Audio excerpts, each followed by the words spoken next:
भगवान कहते हैं मोक्ष के लिए सबसे सरलतम साधन है गाय की, गोवंश की सेवा। उस वृषभ ने कहा परीक्षित से, राजन मैं क्या बताऊं कि हमारे कष्ट का कारण क्या है। केचिद विगल व्यवशना केचिद राहुत्मन्मात्मना दैव मन्ये परे कर्म स्वभाव परे प्रभुम।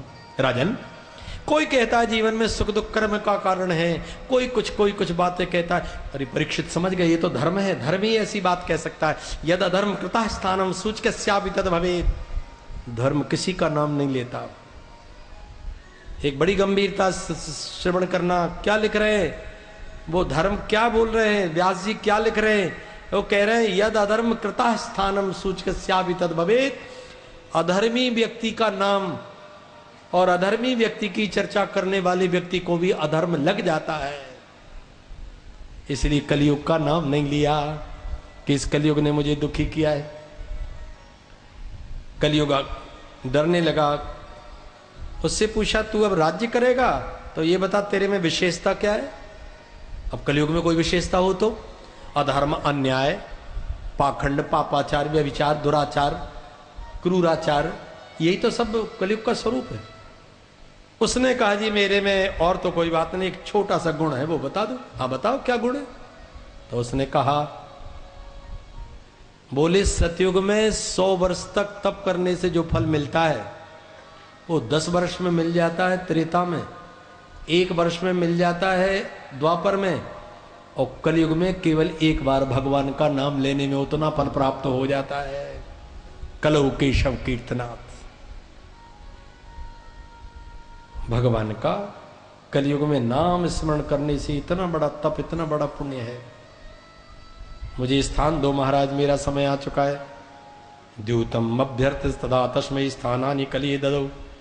महाराज ने 4 स्थान दिए। द्यूतम पानम स्त्रिया सूना यत्रा धर्मश्च चतुर्विधा।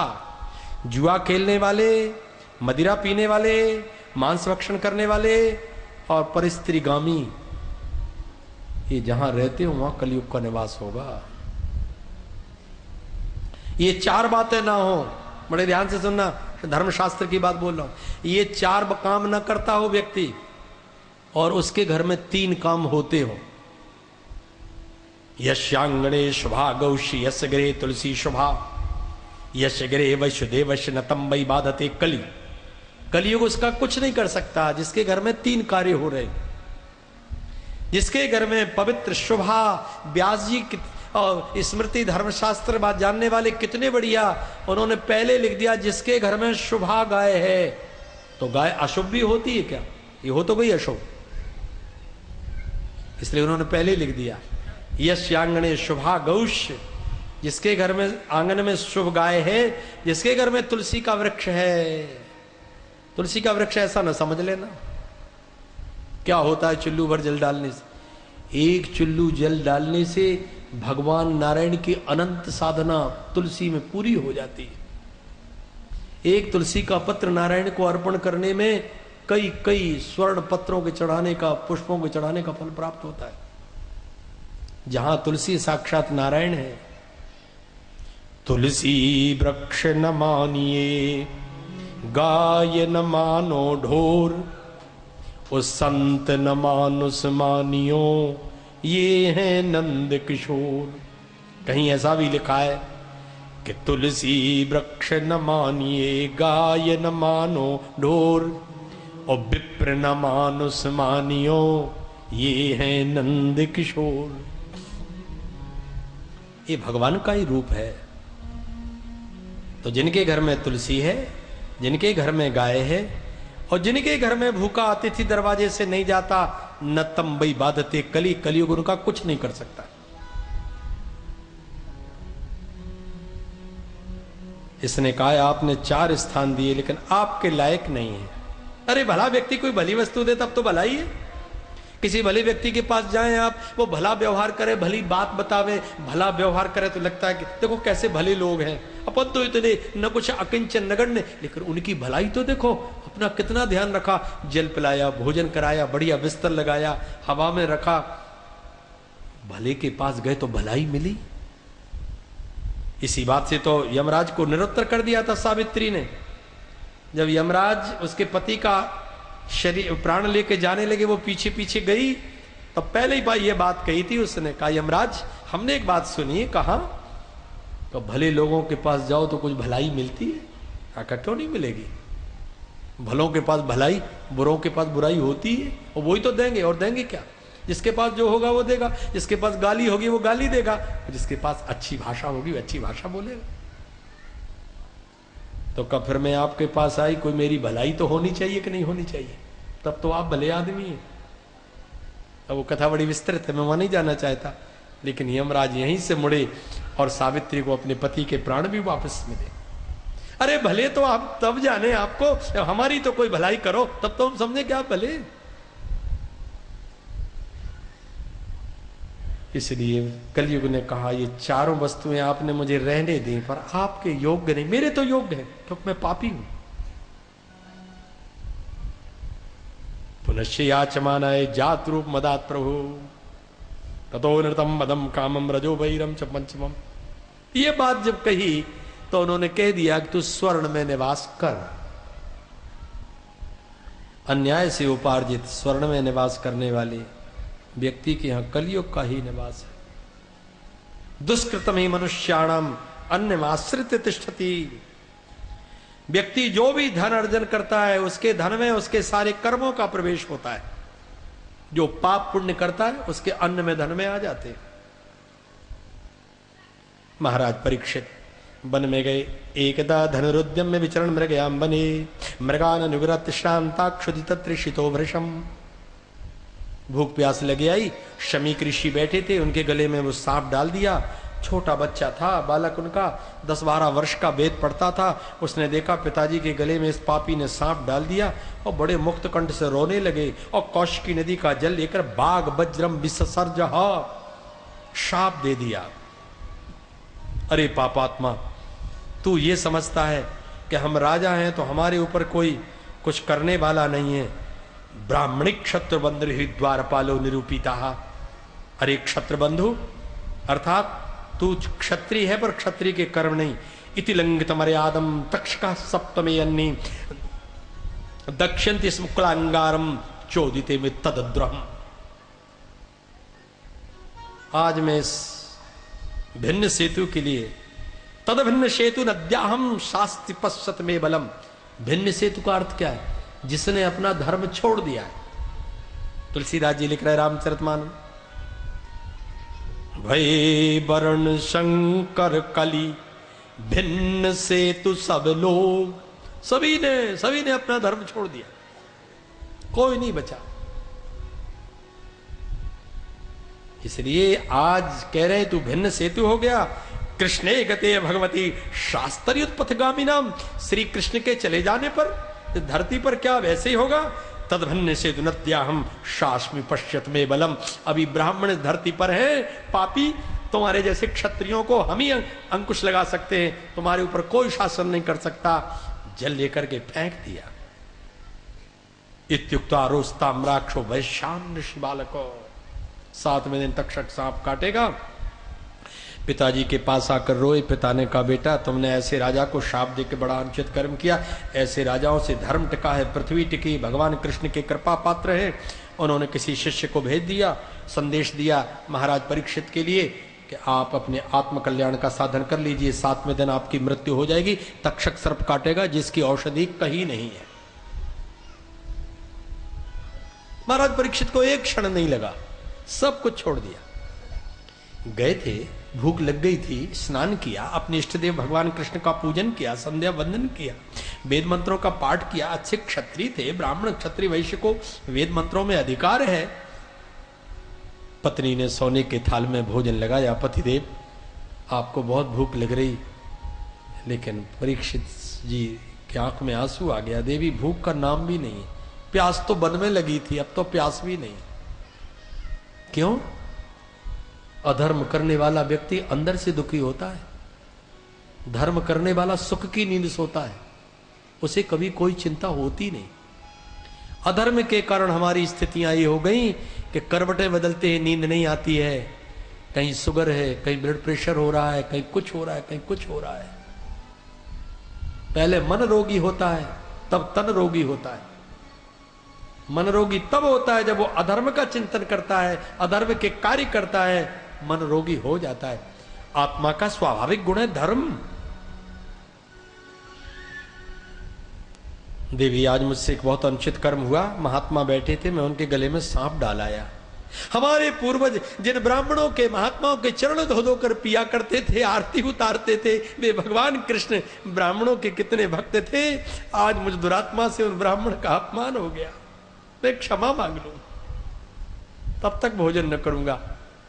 तब तक शिष्य ने आकर संदेश दे दिया, राजन 7वें दिन आप मरेंगे, आपको तक्षक सांप काटेगा, आत्मकल्याण का साधन करो। बड़े प्रसन्न, वाह भगवान की बड़ी कृपा है कि ये काला मुंह लेकर के मुझे वहां ना जाना पड़ेगा जहां मेरे पूर्वज महाराज धर्मराज बैठे होंगे, तो देखकर कहेंगे पापात्मा मेरे कुल में जन्म लेकर तुमने कैसा कर्म किया, यही पाप का फल भोग कर जाऊं, निष्कलुष निर्मल होकर जाऊंगा। एक क्षण में सारा राज्य, पत्नी, पुत्र, परिवार त्याग दिया। कभी नहीं त्यागा जा सकता एक क्षण में। एक एक ईंट, एक एक कण से मोह होता है। दुकान से, मकान से, पुत्र से, परिवार से, मित्रों से छोड़ करके भी याद नहीं भूली जाती। 10-15 दिन के लिए प्रयाग कुंभ में जाते तो 10-10 बार फोन लगाते, भैंस लगी कि नहीं लगी। अब प्रयागराज में कुंभ में है और भैंस की पूछ रहे, तो गए काय के लिए फिर वहां? छूटता है क्या? मोह नहीं छूटता। किसका मोह छूटेगा? ये प्रमाण देखो आप। एक क्षण में कौन छोड़ेगा? जिसने जीवन में धर्म का पालन किया है, एक क्षण में वैराग्य हो जाएगा। महाराज मनु सप्तद्वीपवती पृथ्वी के राजा थे, ये भी संपूर्ण धरती के राजा हैं परीक्षित। महाराज मनु के लिए हो ये न विषय विराग, भवन वसतवा चौतपन, हृदय बहुत दुख लाग, जन्म गयो हरि भगति बिन, हरि हित आप गवन बन कीन्हा। वन में चले गए, एक क्षण में त्याग दिया। राजा परीक्षित ने एक क्षण में क्यों छोड़ा? तुलसीदास जी ने सूत्र दिया, धर्म ते बिरति, योग ते ज्ञाना, ज्ञान मोक्ष प्रद वेद बखाना। वैराग्य उसी को जगेगा, उसी को जगेगा जिसके जीवन में धर्म है। और धर्म से दूरी है, कोटि उपाय करो, वैराग्य आ ही नहीं सकता है। गंगा तट पर गए, महात्माओं ने सुना इतना धर्मवान राजा आया।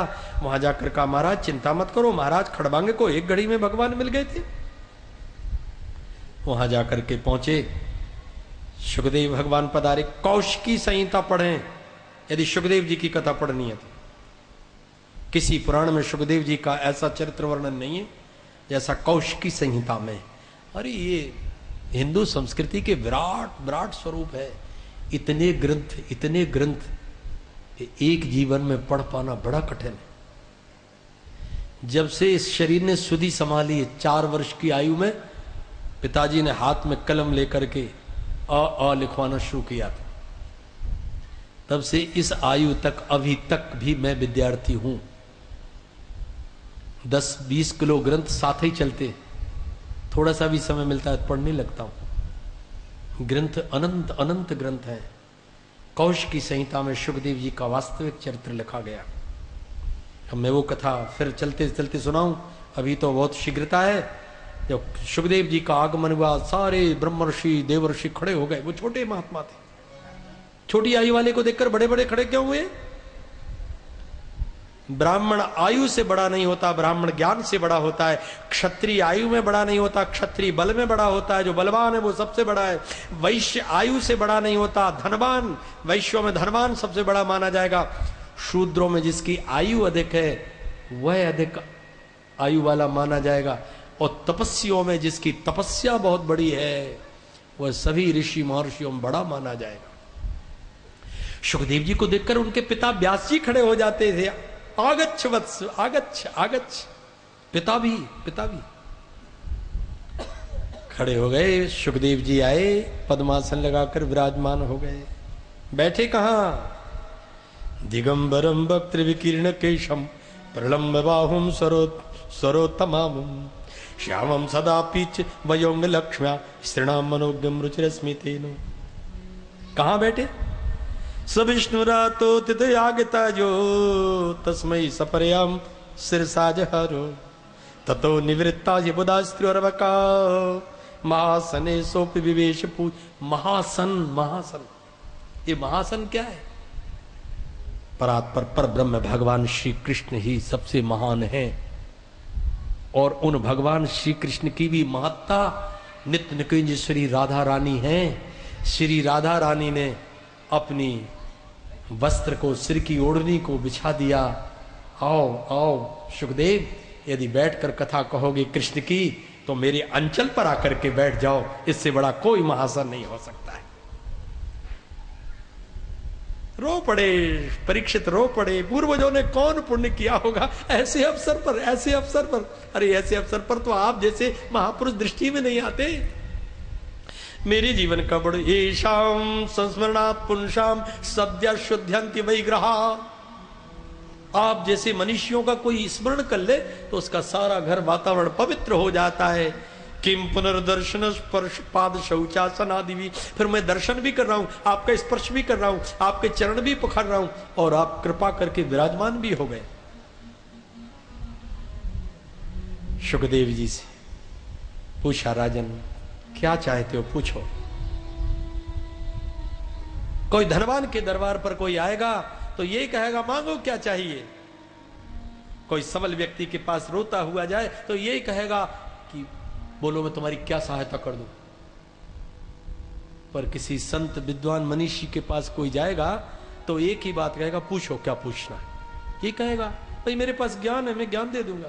जिसके पास धन है वो धन देगा, जिसके पास बल है वो सहायता कर देगा।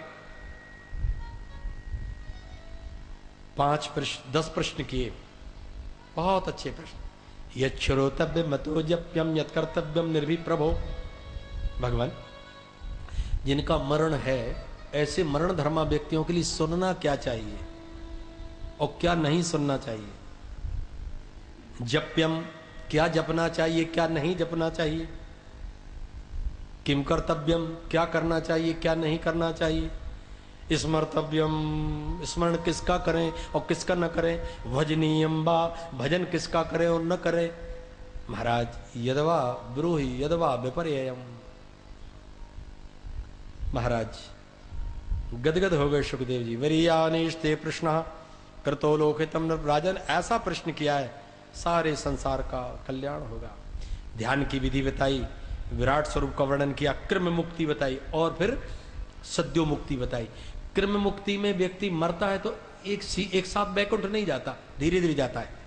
विद्याधरों के लोक में जाएगा, सप्तर्षियों के लोक में जाएगा, सूर्य लोक में, चंद्र लोक में, गंधर्व लोक में, किन्नर लोक में, फिर इंद्र लोक में चला जाएगा, फिर वहां से तप लोक में, सत्य लोक में, ब्रह्म लोक में चला जाएगा। जब तक मन चाहेगा तब तक रहेगा, फिर भगवान के धाम में चला जाएगा। और सद्या मुक्ति है कि अभी मरा तुरंत भगवत धाम में चला गया। दशरथ जी की सद्या मुक्ति नहीं हुई, क्रम मुक्ति, क्रम। और जटायु जी की भी सद्या मुक्ति नहीं हुई, क्रम मुक्ति हुई। तो राम जी ने जटायु जी से एक बात कही कि आपकी सद्या मुक्ति नहीं, क्रम मुक्ति है। जिन जिन लोकों में आपका मन चाहे आप रह सकते हो, पर यदि आप स्वर्ग में जाओ और पिताजी मिले तो मेरी सीता हरण की बात मत कहना। सीता हरण तात जन कहो पिता सन जाए, जो मैं राम तकुल सहित कहे दशानन आए। ये अभिमान है कि जो मैं, अगर मैं राम हूं तो बताऊंगा। नहीं नहीं, यदि मैं राम हूं तो बे राक्षस बे काय को जाएंगे स्वर्ग में, वो तो महापापी नरकों में सड़ेंगे कल्पों तक। राम जी ने कहा यदि मैं राम हूं तो मेरे बाण लगने के बाद पिताजी अपने आप समझ जाएंगे कि ऐसे पापी भी ऊपर जा रहे हैं, अपने आप पता लग जाएगा। ध्यान की विधि बताई। राजन कई देवताओं की उपासना करने से कई फल प्राप्त होता है। यदि आपको बहुत अच्छा अच्छा धन चाहिए, वशुओं की उपासना करो। प्रजापति की उपासना से संतान की वृद्धि होगी। यदि श्री चाहिए तो देवी की आराधना करो। यदि शक्ति चाहिए तो भगवान शंकर की आराधना करो। अन्न चाहिए तो अदिति की कामना करो। स्वर्ग चाहिए तो आदित्य पुत्रों की आराधना करो, आयु चाहिए तो अश्विनी कुमार की आराधना करो, यदि पुष्टि चाहिए तो इला की आराधना करो, प्रतिष्ठा कामा पुरुषो रोदिशी लोक मातरो, तो फिर लोक मातरों की कामना। विद्या कामस्तु गिरीशम, यदि विद्या चाहिए तो भगवान शंकर की उपासना करो, दाम्पत्यर्थम उमाम सतीम, और यदि पति पत्नी का जीवन सुखी चाहते हो तो भगवती जगदम्बा की आराधना करो, दुर्गा जी की शरण में जाओ। महाराज पति पत्नी में नहीं बनती और तो सारी बातें अच्छी है। गुजरात में ये परंपरा है, विवाह होगा तो पहले दुर्गा पाठ करवाएंगे, नौ चंडी शतचंडी। मैंने कहा भाई ये विवाह के पहले, कमरा जी तभी तो पति पत्नी का जीवन सुखी होता है। तो मुझे याद आया कि दाम्पत्यर्थम उमाम सतीम, भागवत जी में लिखा तो है कि पति पत्नी की प्रीति चाहिए तो भगवती दुर्गा को मनाओ। धर्मार्थम उत्तम श्लोकम तंतुम तन्वन पितृन यजेत, यदि धर्म की सिद्धि चाहिए तो पितरों की आराधना करो। ये पितृपक्ष चल रहा है, इसमें तर्पण करो, पिंड करो, श्राद्ध करो, यूं तो नित्य तर्पण करना चाहिए, लेकिन पितृपक्ष में प्रतिदिन तर्पण, प्रतिदिन अपनी पिता के लिए प्रतिदिन तर्पण, श्राद्ध करो, प्रतिदिन श्राद्ध करो। 16 श्राद्ध करने का विधान है, पर प्रतिदिन नहीं कर सकते तो कम से कम जिस दिन मरे हैं उस तिथि में तो करवाओ श्राद्ध। महाराज जी हम तो गया जी में और ब्रह्म कपाली में करे आए, उन्होंने कह दिया आज के बाद तर्पण पिंड की कोई आवश्यकता नहीं। अरे क्या बतावें, हम गया जी नहीं चले जाते जी पीछा छूट जाए,